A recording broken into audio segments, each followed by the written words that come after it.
queria encarar três comentários aqui que foram feitos ao longo da entrevista. O primeiro do Jorge.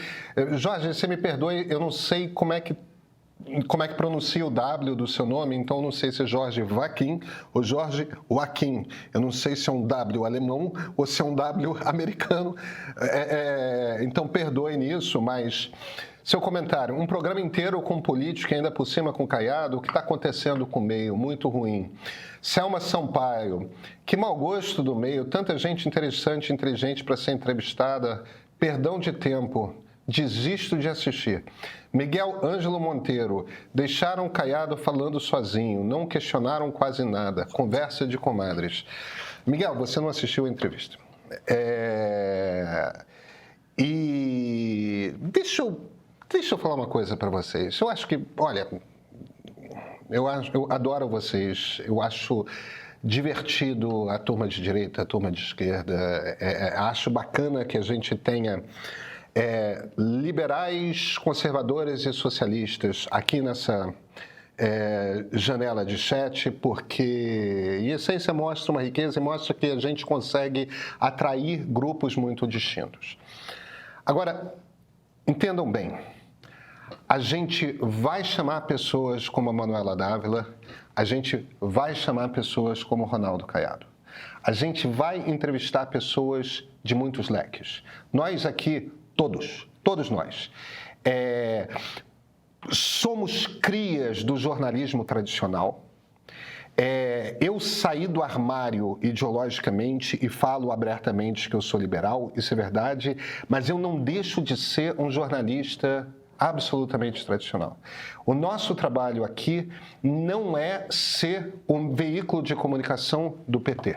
O nosso trabalho não é ser o veículo de comunicação do bolsonarismo. O nosso trabalho não é ser o veículo de comunicação do lavajatismo. O nosso trabalho não é ser nem o veículo de comunicação do tucanato dos anos 90. Porque, apesar da minha posição pessoal, tem muitas outras pessoas que trabalham aqui no meio que têm outras posições. Agora, o nosso trabalho aqui é fazer uma coisa que na internet se esqueceu. Tem gente demais na internet sendo informada por veículos de jornalismo que, em essência, acham que quase tudo que o governo faz é bom e todo o bolsonarismo é fascista. Toda a direita brasileira é fascista. Tem veículos demais que acham que o Bolsonaro é um inocente sendo perseguido por um bando de comunistas e que estamos na iminência que estamos vivendo uma ditadura do judiciário ou qualquer bobagem dessas. A gente não está nesse jogo. Então, todos os candidatos à presidência da República que nós conseguirmos chamar, nós vamos chamar. E vamos fazer as perguntas que a gente acha que precisam ser feitas. E tanto pessoas de direita quanto pessoas de esquerda vão enfrentar perguntas que são difíceis. A gente não vai, eu não vou simplesmente me virar para o governador Ronaldo Caiado e falar por que o senhor é a favor da anistia. Eu vou me perguntar para ele, como eu fiz, por que o senhor acha que a anistia traria pacificação no Brasil, se a franca maioria dos brasileiros é contra a anistia. Isso é uma minoria dentro do Brasil, isso é uma minoria dentro da direita que é a favor dessa anistia. Porque aí obriga ele, como vocês viram, a ter que encarar, não a pergunta fácil, mas a pergunta por que pacifica. O governador não tinha uma resposta para isso. E deixou. Agora, a gente vai permitir que ele fale. E sim, ele é um político em campanha. Políticos de esquerda e políticos de direita no ano que vem estarão em campanha. E parte desse processo de campanha, parte do permiti-los falar, é exatamente o que constrói uma democracia. Se a gente é de esquerda, a gente precisa ouvir pessoas de direita falando. Porque a gente precisa compreender o que é a direita no Brasil, o que é ser a direita no Brasil, o que é ser as direitas brasileiras. Se a gente é de direita, a gente precisa ouvir a esquerda falando, para a gente compreender o que são as esquerdas. Porque Boulos não é igual a Haddad, que não é igual a Lula, que não é igual a Manuela Dávila, que não é igual ao PSTU, que não é igual ao PCO, que não é igual ao Jonas Manuel. Então, se a gente não consegue parar e ouvir e permitir que essas pessoas falem, a gente simplesmente se fecha numa tribo, olha para o outro lado e acha que do outro lado estão os inimigos. A gente, essencialmente, no Brasil, e não é só no Brasil, porque isso está na base da crise da democracia dos mundos, a gente se espatifou em tribos e perdemos a fundamental percepção de que somos todos brasileiros. E que candidatos de direita e candidatos de esquerda, e eu digo mais, a maioria dos candidatos de direita e a maioria dos candidatos de esquerda querem ser bons presidentes. E querem ser bons presidentes dentro de uma democracia.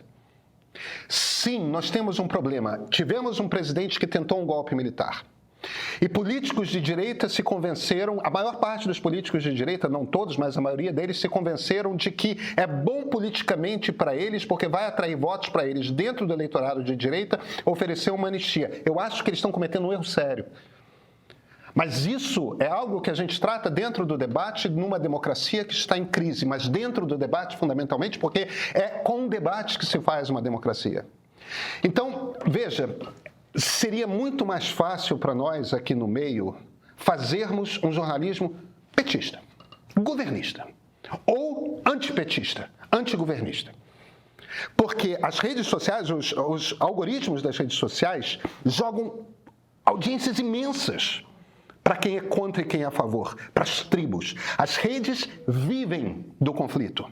Democracias não vivem de conflito. Democracias vivem de sociedades que são capazes de se sentar uns com os outros à mesa e conversar, mesmo quando há divergências sérias. Democracias se baseiam em conversa, em diálogo, na capacidade de ouvir. De alguma forma, nós fomos... houve uma distorção profunda, me perdoem a irritação, gente, mas houve uma distorção profunda no público interessado em política que acha que se sentar para ouvir com alguém que a gente discorda é algum tipo de violação de princípio ético, quando é essencialmente o traço que faz de uma democracia uma democracia. Então, gente, nós vamos convidar todos os pré-candidatos à presidência e vamos dar espaço para eles, vamos todos fazermos as perguntas que nós achamos que eles devem responder, mas nós vamos nos calar e vamos ouvir as respostas. Porque é assim que se faz a cobertura de uma eleição presidencial. Porque a gente precisa voltar a perceber que é normal ouvir a maior quantidade possível de visões de país. Goiás, aliás, é um estado espetacular. O governador Ronaldo Caiado tem uma carreira dentro da democracia e dentro da direita com credenciais um bocado democráticas para os padrões da democracia brasileira. Ele é um político que eu acho super respeitável e eu acho que ele está profundamente equivocado a respeito da questão da anistia. E essa era uma pergunta que eu queria muito que ele conseguisse responder, e eu acho realmente que ele não estava preparado para responder essa pergunta. E acho que ele vai se preparar para responder essa pergunta, porque essa é uma das perguntas fundamentais da próxima eleição, e isso faz parte essencial desse debate. Agora, perdoem de novo a irritação, eu sei que eu quebrei um pouco o clima do programa, mas... encarar pessoas dizendo o que está acontecendo com o meio, como chamam esse cara, meu Deus do céu, como que um veículo jornalístico chama um pré-candidato ao governo da República? Esse é o nosso trabalho. Eu passei do ponto, perdoa, Liusa. Não, imagina. Deixa eu só complementar com algumas coisas que eu acho que super vale a pena. A gente... Não é só que a gente vai convidar, os convites já estão feitos. A Miriam Clark bate na porta aí das assessorias dia sim, dia também. E a gente tem todo o interesse do mundo em trazer todo tipo de político relevante, com voz no debate público, de todos os espectros, para debater aqui com a gente. Existem algumas... as pessoas, né, às vezes, em nome das suas paixões políticas, esquecem das coisas, inclusive, práticas. A gente tem uma limitação de tempo. Como eu falei, eu tinha mais perguntas, por exemplo, na questão da segurança pública, que é uma coisa que me interessa muito e que eu sei que vai estar no centro do debate. no ano que vem, como vem estando em várias eleições, eu tinha muitas outras coisas que eu queria perguntar. Eu acho muito contraditório o governador Ronaldo Caiado, por exemplo, defender tanto, com unhas e dentes, a sua gestão estadual, que realmente tem resultados para mostrar, e desconsiderar que, se ele for eleito, a partir da sua própria advocacia ali contra a PEC da segurança pública, ele não vai ter instrumentos para replicá-la no nível federal. Então, a sua plataforma eleitoral do que ele conseguiu fazer no estado de Goiás não é replicável, porque ele mesmo trabalha contra uma medida que poderia torná-la replicável. E eu tenho muita vontade de debater isso com ele mais a fundo, e não deu tempo. Espero que numa próxima visita a gente consiga. Mas só voltando para os seus argumentos, Pedro, essa coisa da gente ouvir as respostas, e mesmo quando a gente identifica que é um momento em que o político, como foi o Caiado, como outros também fazem, estão em aberta campanha, né, mostrando ali os seus resultados, tentando convencer o eleitor de votar nele, Isso é parte de entrevistar políticos que estão no jogo eleitoral. Se a gente chamar um político que está fora do jogo eleitoral, a conversa é diferente. É muito mais de cenário, de leitura. Mas nós estamos a um ano da eleição, quase to the date, né? Porque é dia 4 de outubro, e se a gente quer se manter quente, ouvindo as pessoas que contam, que estão no jogo, faz parte ouvi-las fazendo um pouco de campanha. Isso não quer dizer que a gente não possa rebater. E a gente pode, e a gente deve, e a gente faz. Eu não tenho nenhum problema em rebater. A gente faz isso com educação, tendo ouvido e com o tempo que a gente precisa para fazer isso. Numa entrevista um pouco mais longa, a gente teria, talvez, conseguido fazer mais contrapontos. A gente escolheu alguns assuntos que a gente não podia deixar de tratar com o governador, sabendo de uma limitação de tempo que a gente tem. E mesmo que ele não tivesse que sair, gente, o programa tem 2 horas. E para um presidenciável tem assunto para uns 5 dias, né? Então, enfim, nunca vai se esgotar, né? Isso faz parte da dinâmica de um ao vivo, de um jornalismo feito a quente e tudo mais. Mas eu queria reforçar essa mensagem do Pedro, inclusive no sentido de que hoje lembrando, né, é aniversário do meio. E a gente é da nossa essência. O meio tem isso no nome, de ser o lugar onde diversos espectros, diversas visões de mundo se encontram para trocar ideia e para construir diálogo e para construir democracia e construir jornalismo. Um jornalismo independente se constrói assim também, né? Ouvindo diferentes visões de mundo e tentando conciliá-las e questionando e aceitando e repensando e pausando, porque não é só que a gente não se acostumou mais a ouvir, a gente não se acostumou mais a ouvir e digerir antes de falar de volta. É verdade que teve um comentário aqui que eu não consegui ver de quem que falando, poxa, mas vocês sabem que político é prolixo, que eles vão falar muito e que então não dá tempo de fazer muitas perguntas. Verdade também. É por isso que, se tudo der certo, esta é uma de várias entrevistas.